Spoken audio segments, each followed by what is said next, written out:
What's going on, you guys? Welcome back to another video here on the channel.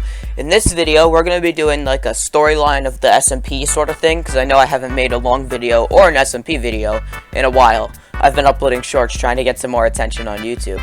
So I'm going to do a storyline type thing, updates about the SMP, and I'm hopefully just going to make it as entertaining as possible and leave out the things that no one cares about, like changes in buildings, because, you know, that's boring. So, yeah. Let's get right into the video. Alright, so, for the storyline, we're going to be starting off from the end of this video, which was, I think, 5 months ago. And that's where I'm going to be kind of talking about, like, that time area between now and after that video.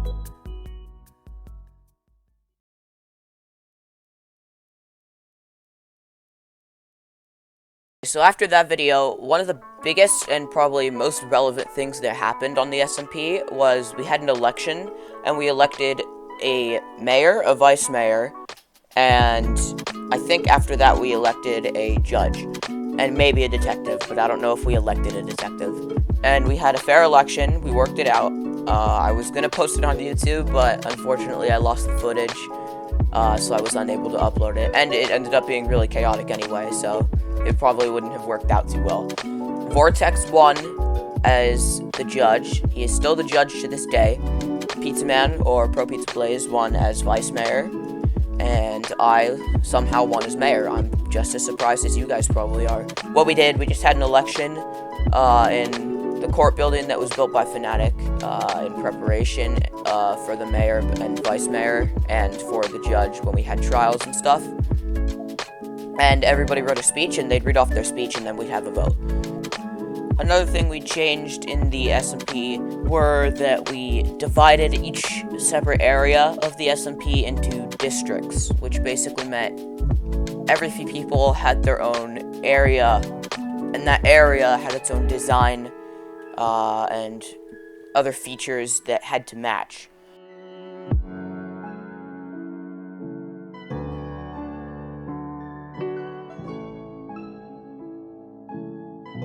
So, like, for example, me and Pro Pizza Plays were part of the OG district, which involved a lot of oak wood logs, planks, a bit of cobblestone, some spruce mixed in on the edges, and both our houses just give off the same vibe, they give off the same aesthetic. And we have a bunch of different districts. I can't really list them all off right now, but I'll give a couple cinematics of them all.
As you noticed in all those cinematics, if you watched them at least and didn't skip them, a lot of buildings are new and a lot of buildings have changed in so many different ways. Yeah, even after looking at Fnatic's district especially, like, his is completely different. I don't know if you remember from the original video from 5 months ago when he had his basically village on stilts is how he described it, or village that's raised.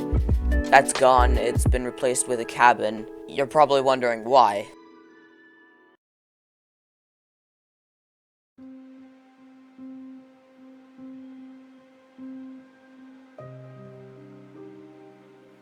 You know, something we really never thought of on the SMP was griefing, because we were only inviting close friends, and we trusted each other to not mess with each other like that and ruin each other's stuff. And you could probably already guess where I'm going with this. His house got griefed.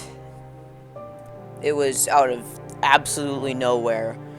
We were all just on Discord or something, having a good time, not on Minecraft, but somebody got on and went to check for griefs since they had been happening, and his house just wasn't there. It was destroyed, and we just didn't know what to do at that point, because we knew everyone was going to be upset, and Fnatic, of course, was going to be super upset.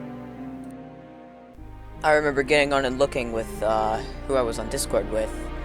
All that was left were a few blocks of TNT and a couple certain parts of the house that luckily survived.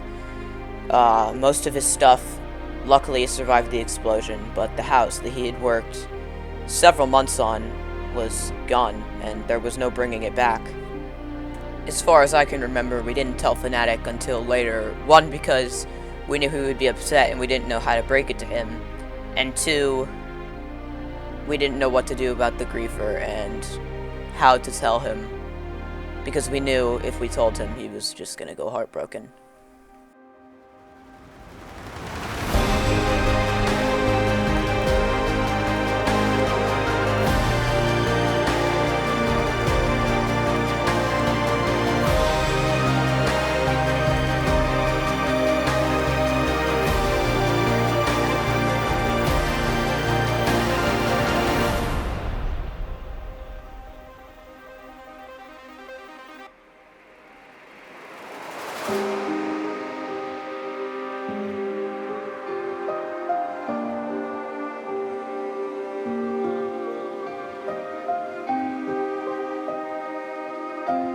When we called up Fnatic, he almost sounded like he was about to break into tears, because obviously he was upset. Like I said, he had spent so long on this house, and we were all proud of it, he was proud of it, and it was just not a great way to tell him. Fnatic luckily was able to make a comeback. He made himself a temporary little campsite, moved some of his stuff there, and then he ended up starting his district once he had come up with the district idea. And here he is now, doing well, so that's all good.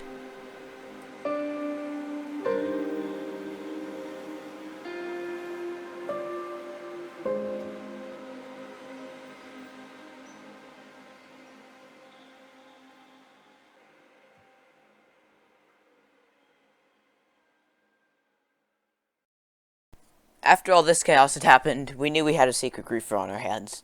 They wouldn't reveal who they were, but what they were doing were leaving small clues. We didn't know why, and some of the clues were useless. But all we knew now is that we had an anonymous griefer among the members of the SMP. They told everybody that we had to step up our game, protect what we had, and that's what we did.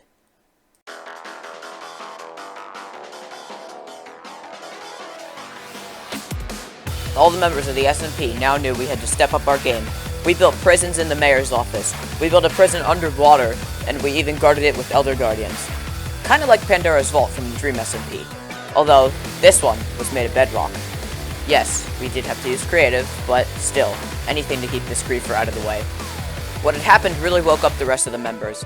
People started getting on more often, and defending their stuff in the best way they could. No one trusted anybody, and at this point, it was a free-for-all. Behind all this, me, Pizzaman, and Vortex had all been trying to put together some of the clues to figure out who the griefer could be, or who the clues point to. We discovered a few people, and we may have thrown a couple in jail, falsely, but hey, at least we know they're safe now. Other people had completely given up on normal storage, and at this point, people were just starting to chuck all their valuables into their ender chest, which honestly was a good idea, but I didn't have room at the time. Neither did Airman. He was the richest man on the SMP at the time. As we cleared people and confirmed that they probably weren't the griefer, more of us started to team up. There are still a couple people right now that we're calling out, but we're not positive, so we're not throwing anyone in jail falsely again. All this continued on through the school year, leading us to the summer, which, to be honest, is pretty much where we are right now. But yeah, right now, it's been pretty peaceful. We're all having a great time, building stuff, playing survival, having some fun, and yeah, hopefully we can catch this griefer, and that's gonna wrap up the video. I'll see you guys in the next one. Thanks for watching, and yeah, make sure you subscribe, like, and comment, and I'll see you guys in the next video.